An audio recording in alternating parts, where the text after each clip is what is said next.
Okay, so the quiz that we have coming up tomorrow is on section 7.7. There are so many things that you are learned in the last couple days that we have a whole quiz devoted to it. So the first part is super easy, and there's several points worth on this, and it's just about the ends of functions and what they're going to do. This one is degree what? Degree 5. All right, is it positive or negative in front? Positive. That's all you need to know to answer these two questions, on the left and on the right. And which one do I tell you to start with? The right. Because on the right, all you need to know is it positive or not? Is it positive or not? It's positive, and therefore what? Up. And for the left side, you have to look a little deeper and say, okay, it's degree 5. That means it's an odd one. That means that they go opposite directions. Do you get that? The odd ones are always like this. The even ones are like this or this. They're going either both up or both down. The odd ones are one's up and one's down. So if that's up, this has to be down. All right, I'd like you to answer these next three real quick. We'll say L and R. Actually, don't even need to do this one. Let's just do two of them. L, R on both of these. Remember to start on the right.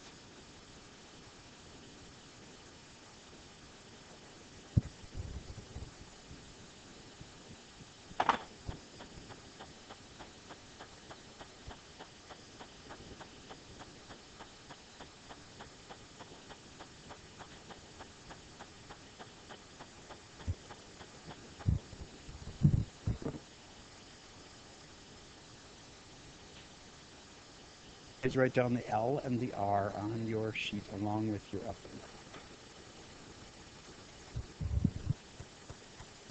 Looks like a flying cantaloupe.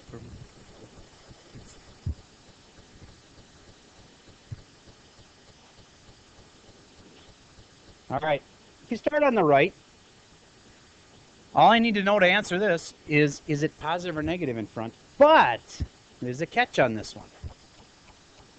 It's not what I am looking at in the front. That's not really the front. It's the one that's got the biggest degree that decides what's the leading coefficient. That X there, that should really move to the end. Now it's written correctly. Now I can ascertain that the front is negative. If the front is negative, it's supposed to be going down over here. D-O-W-N. Spell it out for you. Okay, and then to decide if it's the same or if it's different for the left side, you look at this. And since it's an even degreed polynomial, it's going to be the same as whatever the other one was. Down. Down, down. Raise your hand if you had that one right. Okay, good. The next one. This one's the key term here. It's the one that's got the biggest degree. So I'm just going to ignore that one. And it would be negative in front, so it's down. And since it's odd, it's got to be opposite of the other one, so it's up. Raise your hand if you get this stuff. Okay, good. Moving on. What degree are these? And don't, on the first one, say it's degree 3, because you'd be wrong. What degree is that? It's degree 4. And in case you don't understand why, if I multiplied this thing all the way out, do you get that this part right here would have an x to the third in it? And then I'd have to multiply it by that part, which would have an x in it. And I'd end up with an x to the 4th. That's why this is degree 4, because if you multiplied it all the way out, it'd be degree 4. Another way to think of it is, if you want to meet the more advanced reason, if I have that positive 1 and positive 3, I have my roots. See? This one right here is a triple root, which means that going through that negative 1, it looks something like that. One of those fancy snaky kind of shaped things. I did that really badly. I'm going to try again. There, something like that. And that's a triple. And then it also ends up going through that. That would be 3 plus 1 makes 4. It's a degree 4 polynomial. Actually, I made mine go downwards, and I should really make it go upwards because I have it going down on the right, and this one isn't negative. But anyway, that's a way more complicated way to think of it. I just think of it this way. If I multiplied it all the way out, that'd be degree 4. So that's degree 4. How about this guy? What's that? Degree what? 2. How about this one right here? 3 plus 3 plus 1 is 7. Good. And that degree right there? Degree 6. Okay, moving on. This is the part where you have learned all of these things before, And I'm going to see if you can do it right now. A through H on your iPad right now. I'm going to pause and walk around and see how you're doing on this. Try to answer all these questions. Recording. All right, so first few answers. End behavior. Boy, this one's really easy. I hope you can handle this one. Up and up. Okay, and up, up. The absolute max, there is none. Remember how the absolute max is not like this. This is a local max. Absolute max is the highest spot of them all, and this one keeps going up. So there's no absolute max. I know there really should be arrows on the ends, but you can assume there will be arrows on the ends. All right, next one is absolute min. There is an absolute lowest spot. The lowest spot of them all is this one. So that's the absolute min. How many of you knew that and had it right? Okay, good. Moving on. The local maximum, that's this one, is a local max. It's the only local max on this whole picture. And that would be at -1, 0. What? Oh, you're thinking this. A lot of people thought that. Nope, those are not maximums. You know why? This has to be locally the highest spot. And there's a spot right here that's above it. You know what I mean? So this has to be locally. In this area, it's the highest spot. The only one that's kind of close is that. But since there's nothing lower than it over here, then it just is actually increasing the entire time. It's just changing how it increases. So those two are not local maxes. Only the one in the middle will be a local max. Moving on, local minimum. This is a local min, and that's a local min. But you might say, wait a minute, you said that was the absolute min. It can be both. Locally, it's the low spot, and it's the lowest spot of them all. It's like if you were near Death Valley. Okay, locally, it's the lowest spot, and it could be the lowest spot in the entire United States. I mean, I don't know about the whole world. Is there a lower spot? The Dead Sea? I'm interested to know that. All right. I don't think it counts places that are like underwater. That's different. I don't think it does. I don't think it does. It's okay if there's water at the spot. What I mean is, if there's like super deep spots in the ocean that would be deeper than Death Valley. But okay. Anyway, moving on. Extremes. A lot of people get this one wrong. Extremes are all of these. This one and this one and this one. Those are all three of them are extremes. Anything that's a high or a low spot. Any local mins or maxes. These are the extremes. And decreasing, there's a lot of places this graph is decreasing. I'll be specific. Let me undo a lot of these things I've written on here. All right. It is decreasing from -infinity all the way until it hits, and how do I say that? Do I say the x or the y part? The x part. So it's -infinity to -4.9. -infinity to -4.9. Yep. There we go. And then there's another spot it's decreasing is right here. I guess there is only two spots. And in that spot, it's from the x of it, which is -1, to the x of this spot, which is that, 2.9. There's another spot it's decreasing. So these two spots are where it's decreasing. Where it's increasing, same idea. It's increasing. I'll use, what do I use? Black. This area right here is where it's increasing, and that's from the x of it, which is -4.9, to the x of that, which is -1. -4.9 to -1. And then other spot it's increasing is from there, the x of it, from 2.9 to infinity. Any questions about those questions? That's the stuff you have to know for tomorrow. All right. There is a little bit more on the quiz than that, but I'm going to give you like a final quiz at the end of this hour. It's kind of good prep for tomorrow's quiz. All right. A little more review first. This form of an equation tells us a lot of stuff. Would you shut your iPads for a minute? I just need your full attention on this. Don't need to take any notes right now. Just listen, focused. iPads shut and off. Not like off, but like no screen showing. All right. That's vertex form, right? So logically, what does it tell me? The vertex. It also tells me a couple other things, but what it doesn't tell me is the y-intercept. A lot of people go, oh, there's the y-intercept. No. The y-intercept is where what? X equals 0. Okay. So if I put a 0 right here, Then I can figure out the y-intercept. So 0 plus 1 would be 1. 1 squared would still be 1. 1 times negative 2 would be negative 2. What's negative 2 plus 9? So the 7 would be the y-intercept. So the y-intercept isn't showing, but I can find it fairly easily. All right. So the main thing that vertex form is good for is it tells us the vertex. But it does show me two other little things that are kind of important. What's the two called? Stretch factor, and this thing? It's a flip. It's a upside down parabola. So you know it's like this. All right.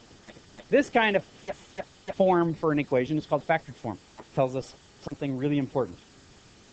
There's four names for these things. The zeros, the roots, the solutions, x-intercepts, yes. And you get them by taking these and setting them equal to 0. 3x plus 5 equals 0. And x minus 2 equals 0. You solve those two little equations. That one can't be anything. But if it had been an x, if there'd been an x in front, then I'd set that equal to 0 too. X equals 0, and that would have been one of the answers. But it's not an x, it's an 8. So I only solve these two. And I get 3x equals negative 5, x equals negative 5 thirds. And the other one, add 2 to both sides, x equals 2. Two answers. What kind of a problem was it if there was two answers?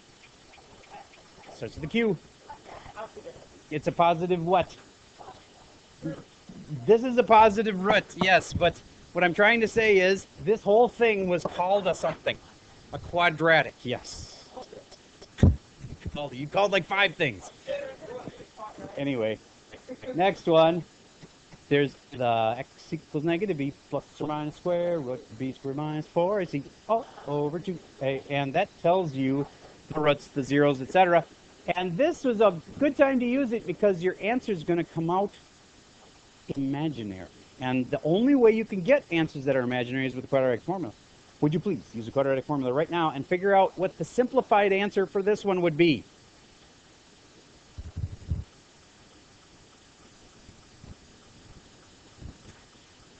Quadratic formula.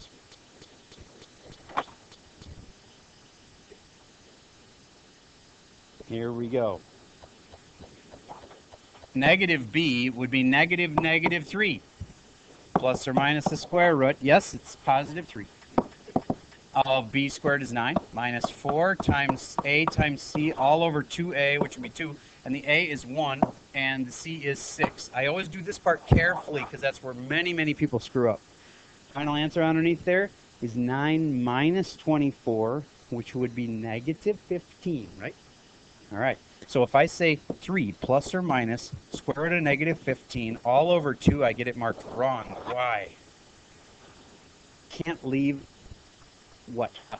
The I. There's no I yet. There needs to be. Why? Because there's a negative underneath the root.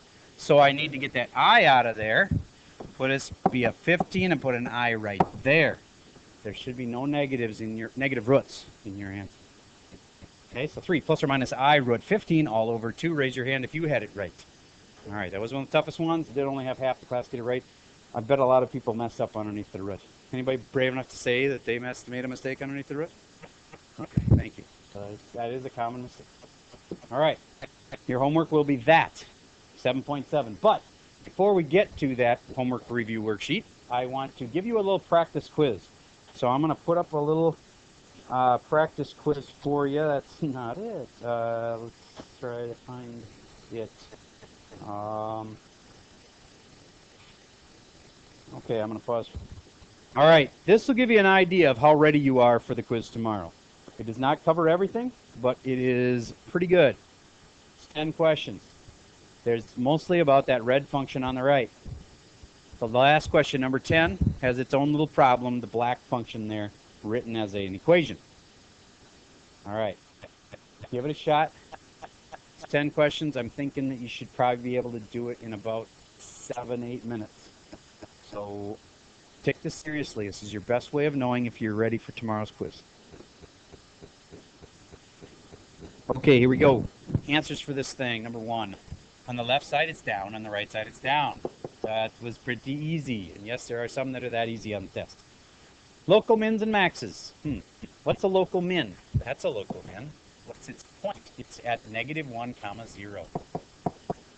What's a local max? That's a local max, and that's at 1, 4. Is there any other local maxes? Oh, yes, there is. That one, which was labeled as negative 2.9, 1.3. Any trouble with those? Any questions about those? Yes. Well, they're both local maxes. I know you're thinking maybe one of them's local and the other one's an absolute max or something, but they're both. So whenever they have asked you for the maxes, list them all. Okay? Don't worry about marking it wrong this time. That doesn't matter to me. If you know what the maxes are, that's the main thing. All right, and if some of you still think these are the maxes, slap yourself cross-faced. All right, moving on. Absolute min and max. Absolute max is like the highest of them all. And that's that one, which would be 1, 4. The absolute min, there isn't one. Don't say negative infinity, because that's a place, and you're implying that that is the place where it is the minimum. There is no minimum, is the better answer. Say no minimum. All right, moving on. The roots. That's a root, and that's a root. There's 3 roots, not that one up there. That's not a root. That is a maximum. But anyway, that's a root, and that's a root. And it says type of root. That is a single root at negative 2, 3, 4. That's a double root at negative 1. And that's a single root at 3.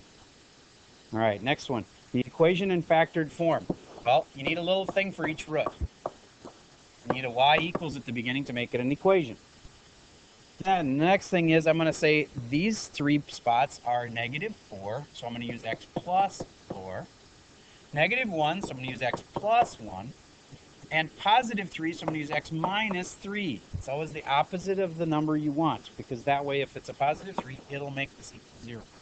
And then you say, what kind of root is it? This is a single root, this is a single root, that one was a double root. Then there's one really easy mistake you could make. What have I not got yet that I need? Yes? A negative, because the n's going down on the right, so I need a negative out in front. Now I've got the equation right.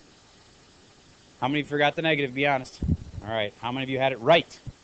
All right. It's about half an hour. It's really easy to forget that negative. Questions? Yes? Yep. Yep. I'd accept either one. Yes.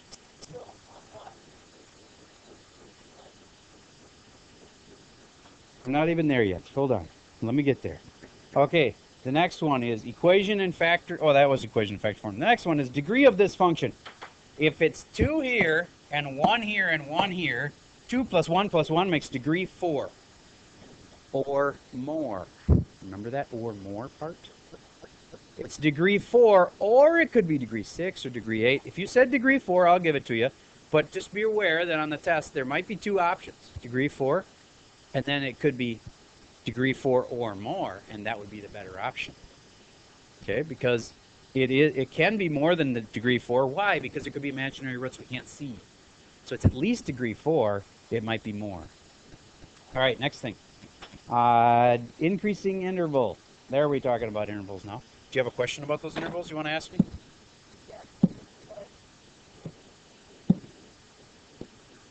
All right. Where was it increasing? It was increasing from way over here all the way until it hit there. So it was increasing from negative infinity to negative 2.9. You say the x of it. Okay, so negative infinity to negative 2.9. Next thing, it was also increasing from here to here. And that was from negative 1 to positive 1. Leading coefficient. The number in the front of this whole thing. Was it negative or positive? Negative. See? Neg. And the last one is, what's the y-intercept? Don't say this. This is part of the vertex. That's not the y-intercept. The y-intercept is where what? X equals 0, so I put a 0 here. Negative 1 squared is 1. 1 times negative 2 is negative 2. Negative 2 plus 3 would be 1. The y-intercept would be 1. Now, if you want to write that as y equals 1, I would have taken it. If you just said the number 1, I would not have taken it, because what is 1? It's like I have one of something. It's not a place. A y-intercept is a place. It's a place where x equals 0 and y equals 1. That's a good way to say it. Or y equals 1 is another okay way to say it. All right?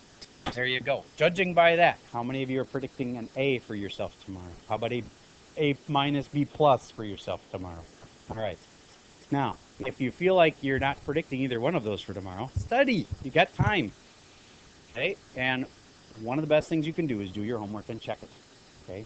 After you've checked it, though, that's the moment where you actually start studying. That's the moment, if you got 2 or 3 wrong, where you got to make sure you get why you had it wrong so you won't do that mistake again the next day. Okay, so don't just correct your homework. That's what you should do every night. Go above and beyond that in the night before test. The other things you can do, look back at your notes, look back at old videos and like the last couple days. All right. All right, that's all I got for you. Oh, question. Yes. If you had to find this y-intercept of the picture, that's easy because you just go, there it is. It's at 2. Okay, just fine. You just have to see where it touches the y-axis. If it's a picture, that'd be probably too easy. We usually do y-intercepts of equations like this and try to catch kids who think that's always the y-intercept. It's not. Y-intercept is where x equals 0. Yes. Yes, submit the assignment we graded yesterday on to Schoology, but just, all right, I'm going to stop my video now.